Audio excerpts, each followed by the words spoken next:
Hello बच्चे, good morning आप सभी को। चलिए आज हम लोग पढ़ने वाले हैं मुगल वंश की स्थापना भारत में कैसे हुआ था। ठीक है, तो सबसे पहले हम लोग जो स्टार्ट करेंगे भारत में मुगल वंश की स्थापना। तो इससे पहले हम लोग जान लेते हैं कि मुगल वंश के संस्थापक कौन थे। मुगल वंश के संस्थापक कौन थे? तो देखिए, मुगल वंश का जो आपका संस्थापक था वो कौन था? बाबर था। कौन था? बाबर। मुगल वंश, मुगल वंश के संस्थापक कौन थे? तो मुगल वंश के संस्थापक जो थे आपका कौन थे? बाबर थे। बाबर जो है पूछता है कि बाबर, अब पूछ दिया आपसे कि बताइए मुगल वंश का संस्थापक कौन था? तो बाबर। बाबर कौन था? बाबर। एक चीज और पूछता है कि बाबर का नाम बताइए। बाबर का क्या नाम था? तो बाबर का नाम था जहीरुद्दीन मोहम्मद बाबर। क्या नाम था? जहीरुद्दीन मोहम्मद बाबर। जहीरुद्दीन मोहम्मद बाबर। कह कि बाबर का पूरा नाम बताइए। तो बाबर का पूरा नाम क्या था? जहीरुद्दीन मोहम्मद बाबर नाम था। ठीक, उसके बाद देखिए बाबर का जन्म पूछता है कि बताइए कि बाबर का जन्म कब हुआ था। बाबर का जन्म कब हुआ था? तो देख लो, बाबर का जन्म ऐसे हुआ था फरगाना में। कहाँ हुआ था? फरगाना में हुआ था। लेकिन पूछेगा कि बताइए बाबर का जन्म कब हुआ था? तो 14 फरवरी को हुआ था। कब हुआ था? 14 फरवरी 1483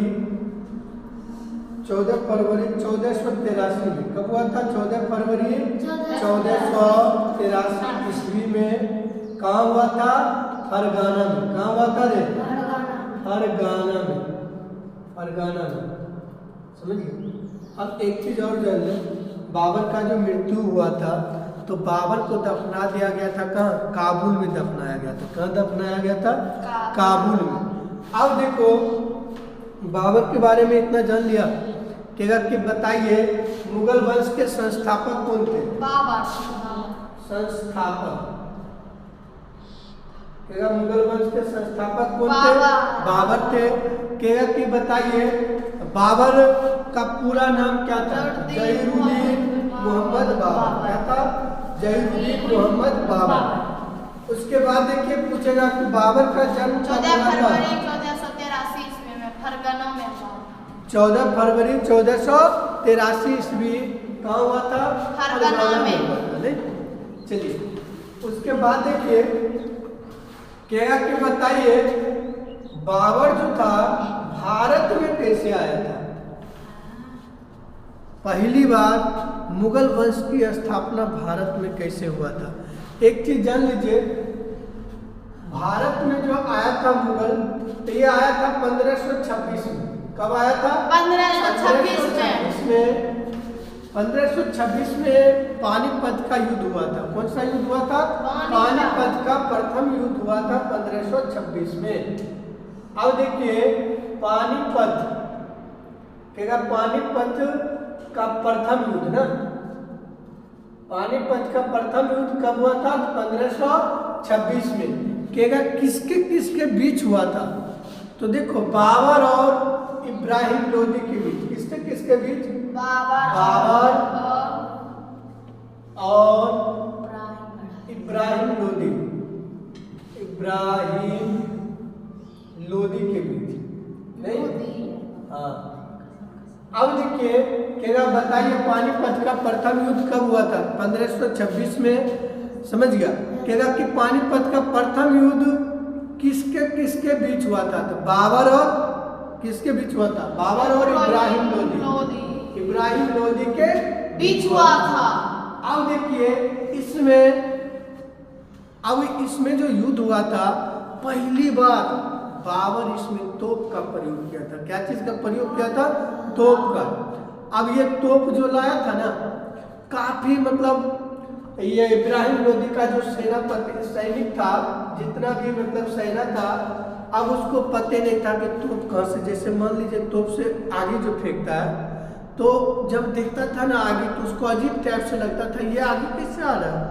तो इस तरह से ये, तो इसके पास जो तोप था ना, जिसके कारण से मतलब सभी सेना मतलब जो क्या करता था, मतलब तहस नहस कर देता था, समझ गए। तो अब देखो, तो इसमें क्या हुआ कि बाबर का जीत हो गया, बाबर का जीत हुआ। मेरा कि पानीपत में किसकी विजयी हुई, तो बाबर का। किसका हुआ था, बाबर का। अब देखिएगा पानीपत में किसकी पराजय हुई थी, इब्राहिम लोदी की। किसकी पराजय हुई थी रे, इब्राहिम लोदी की हुई थी। अब दूसरा, अब देखिए बाबर जब आया था ना, बाबर आया नहीं था अपने मन से, उसको बुलाया गया था। क्या किया गया था, बुलाया गया था। दो राजा मिलके उसको जो है ना बुलाया कि आप आइए, इब्राहिम लोदी को क्या कीजिए, मार दीजिए। इस तरह से होता है ना, सुपारी देना नहीं। तो उसको बुलाया था वहां से कि आप आइए, इब्राहिम लोदी को क्या कीजिए, मार दीजिए। उसके बदला में मैं आपको क्या करूंगा, बहुत सारे रुपये पैसे दूंगा। तो बाबर पहले, इससे पहले क्या करता था कि छापामार युद्ध कहीं कहीं पे लूटपाट करता था, समझिए। तो लूटपाट जो करता था, तो बाबर यहाँ आया तो यहाँ पे उसका साथ दिया, मतलब अपना भारत का ही राजा उसका साथ दिया। किसका, बाबर का, इब्राहिम लोदी को मरवाने के लिए, समझ। अब जब इब्राहिम लोदी मर गया तो बाबर को बहुत सारा रुपया मिला, और इब्राहिम लोदी का जितना भी धन था वो कौन ले लिया, बाबर ले लिया। तो उसके बाद बाबर जैसे लिया इब्राहिम लोदी का, तो अब बाबर को मतलब रिटर्न जाना था, तो किधर, जहाँ से आया था वहाँ पे जाना था। लेकिन बाबर सोचा कि क्यों ना हम क्या करें, भारत में ही रह जाते हैं, यहीं पे रह जाते हैं। और वहाँ का जो राजा था उस टाइम, जो राजा था वो इसके लिए मतलब जो था ना मंजूर नहीं था कि मतलब आप आए हैं, मार दिए उसको, ऐसा कीजिए, आप क्या कीजिए, यहाँ से चले जाइए। लेकिन बाबर बोला नहीं जाएंगे, बोला कि नहीं जाएगा तो युद्ध होगा। तो बाबर बोला ठीक है, हमको तो पता है कि तुम कितना मतलब पावर में हो, क्योंकि इसके पास क्या था लड़ने के लिए, तोप था। क्या था, तोप। अब ये जो तोप था ना, इसके मदद से वो क्या करता था, बड़ा बड़ा जितना भी युद्ध रहता था ना, सबको ये आसानी से जीत लेता था। कौन, बाबर। अब देखिए क्या, पानीपत का प्रथम युद्ध कब हुआ था, 1526 में। क्या बताइए, पानीपत का प्रथम युद्ध किसके बीच हुआ था, बाबर और इब्राहिम लोदी के बीच। किसके बीच हुआ था, बाबर और इब्राहिम लोदी के बीच हुआ था। इसमें किसकी, कहेगा पानीपत के प्रथम युद्ध में किसकी जीत हुई थी, किसकी जीत हुई थी, बाबर की। अब एक चीज और पूछेगा कि बताइए बाबर का पूरा नाम क्या था, तो बाबर का पूरा नाम था जहीरुद्दीन मोहम्मद बाबर। क्या नाम था, जहीरुद्दीन मोहम्मद बाबर। बाबर का जन्म कब हुआ था रे, 14 फरवरी 1483 में। कहाँ पे हुआ था, फरगाना में। कहाँ हुआ था, फरगाना में। मुगल वंश के संस्थापक कौन थे, मुगल वंश के संस्थापक कौन थे, तो मुगल वंश के आपका संस्थापक थे बाबर था। कौन था, बाबर। एक चीज और, अब देखिए 1527 में एक युद्ध हुआ था, 1527 में। इसमें बहुत सारे मतलब ये जो बाबर आया ना, घाघरा का युद्ध हुआ था, चंदेरी का युद्ध हुआ था, समझ गया। अब पानीपत का युद्ध किया। तो कहेगा कि बताइए मुगल वंश की स्थापना किस युद्ध से मतलब भारत में स्थापित हो गई थी, तो कौन सा युद्ध हुआ था, पानीपत का प्रथम युद्ध कब हुआ था, 1526 में। अब पूछ देगा कि बताइए भारत में मुगल वंश की स्थापना कब हुआ था, तो 1526 में, क्योंकि 1526 में ना भारत में मुगल आया था। और मुगल आने के बाद भारत में क्या हो गया, मुगल वंश की स्थापना हो गई। उसके बाद देखिए, अब देखो इसमें हार किसकी हुई थी, इब्राहिम लोदी की। किसकी हार हो गई थी, इब्राहिम लोदी की। उसके बाद देखिए वहां पे एक युद्ध हुआ था खानवा का। कौन सा युद्ध हुआ था? खानवा का युद्ध। तो खानवा का युद्ध कब हुआ? 1527 ईस्वी में हुआ था। बाबर और मेवाड़, बाबर और मेवाड़ के राजपूत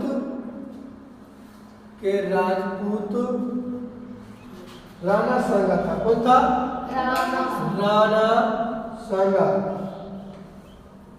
राणा सांगा के बीच हुआ था। क्या बताइए खानवा का युद्ध कब हुआ था? खानवा का युद्ध 1527 ईस्वी में किसके बीच हुआ था? बाबर और मेवाड़ के राजपूत राणा सांगा के बीच हुआ था। अब देखो इसमें बेचारा राणा सांगा और बाबर दोनों लड़ा था खानवा का युद्ध। उसके बाद हुआ था एक चंदेरी का युद्ध। कौन सा युद्ध? चंदेरी का युद्ध। अब देखो केरल की बताइए चंदेरी का युद्ध कब हुआ था? तो चंदेरी का जो युद्ध हुआ था आपका 1528 में हुआ था। कब हुआ था? 1528 ईस्वी में। केरल चंदेरी का युद्ध कब हुआ था? तो 1528 ईस्वी में हुआ था। अब देखो उसके बाद हुआ था घाघरा का युद्ध। कौन सा युद्ध? घाघरा का युद्ध। घाघरा का युद्ध कब हुआ? तो 1529 में। कब हुआ था? 1529 में। घाघरा का युद्ध कब हुआ था? 1529 में। अब देखिए घाघरा के युद्ध के बाद घाघरा के युद्ध जो हुआ था ये हुआ था आपका बिहार और बंगाल, ये पड़ता है अफगानों में पड़ता है।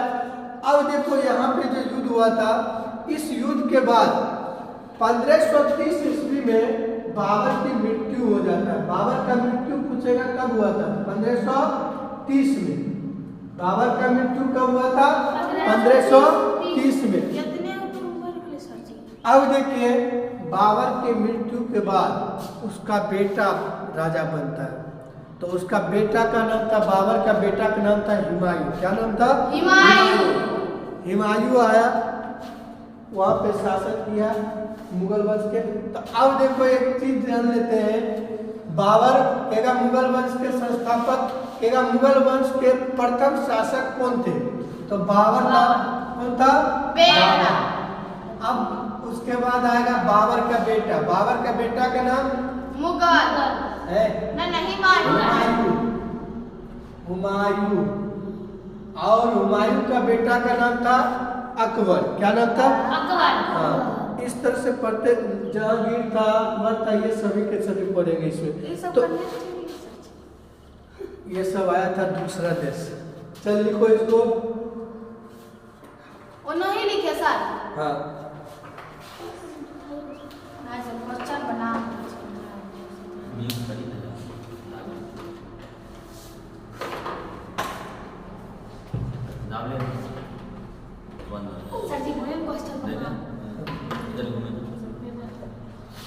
रिकॉर्डिंग होते चाहिए। बंद कर दो ना रिकॉर्डिंग। नहीं, इसको लिखा देंगे तब फिर पढ़ाएंगे, फिर शुरू करेंगे। हाँ तब।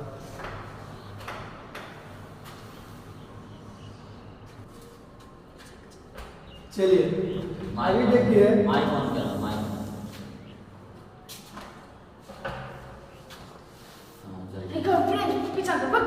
चलिए देखिए पीछे कर। घाघरा का जो युद्ध हुआ था ये गलती से लिख दिए थे हम 1929 1529 में हुआ था। कब हुआ था? 1529 में। और बाबर का जो मृत्यु हुआ था ये आपका हुआ था कब? तो ये हुआ था आपका 27 दिसंबर और 1530 में। अब देखिए बाबर के जो शव थे इसको दफनाया गया था काबुल में। कहाँ दफनाया गया था? काबुल में। बाबर के शव को कहाँ दफनाया गया था? काबुल में। काबुल में दफनाया गया था इसके शव को। अब एक चीज और पूछेगा, ये बाबर जो लिखा था ना, बाबर खुद से लिखा था बाबर नाम। बाबरनामा। क्या कि बताइए बाबरनामा किसने लिखा था? तो बाबर ने लिखा था। कौन लिखा था? बाबर ने लिखा था। अब देखो बाबरनामा जो लिखा था, क्या बाबरनामा क्या है? तो बाबरनामा जो है बाबर का आत्मकथा है। क्या है? बाबर का आत्मकथा है। क्या कि बताइए बाबरनामा जो लिखा गया था, बाबरनामा क्या है या बाबरनामा की विषय वस्तु क्या है? तो बाबरनामा जो था इसमें बाबर के आत्मकथा के बारे में लिखा गया था। किसके बारे में लिखा गया था? बाबर के आत्मकथा, आत्मकथा के बारे में लिखा गया था। बाबरनामा में किसके बारे में लिखा गया था? बाबर के आत्मकथा। कहेगा कि बाबरनामा किसने लिखा था? बताइए। कहेगा कि बताइए बाबरनामा किसने लिखा था? तो बाबर ने लिखा था। कौन लिखा था? बाबर लिखा था।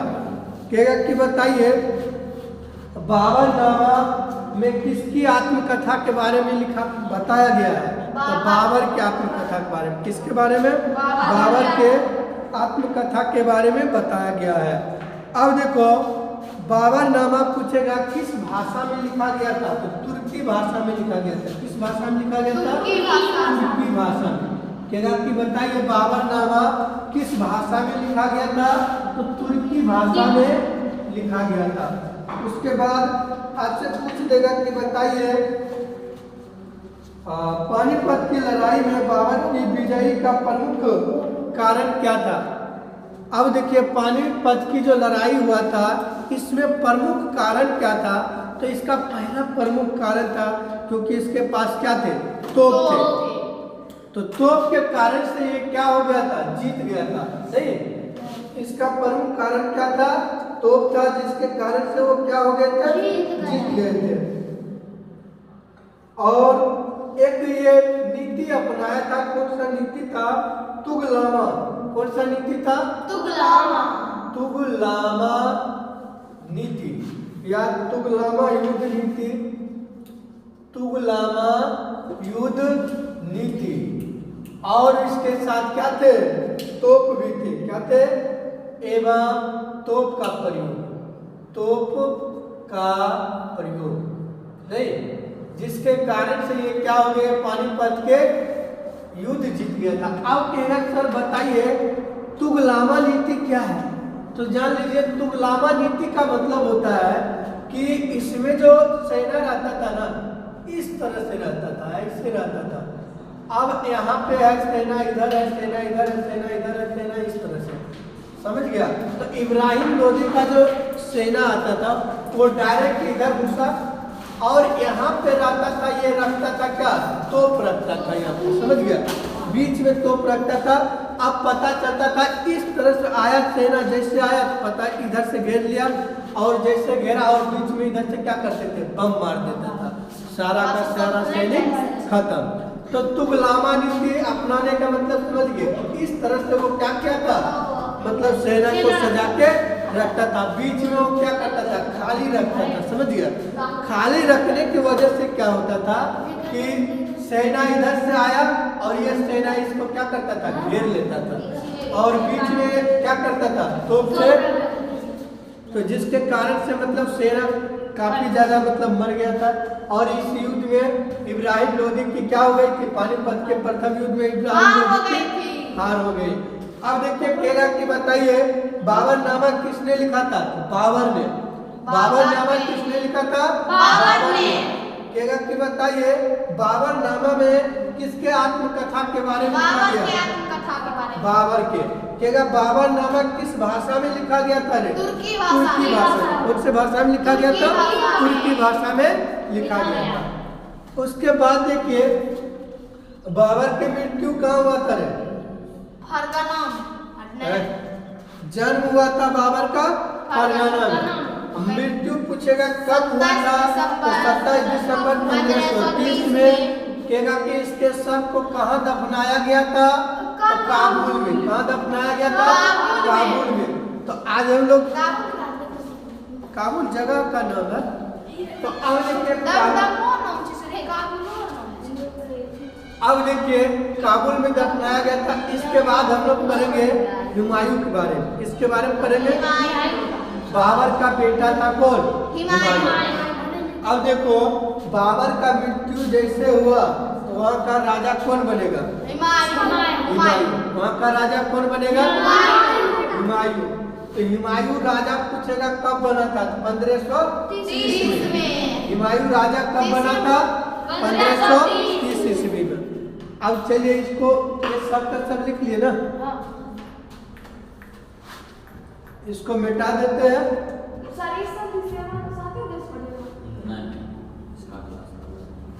चलिए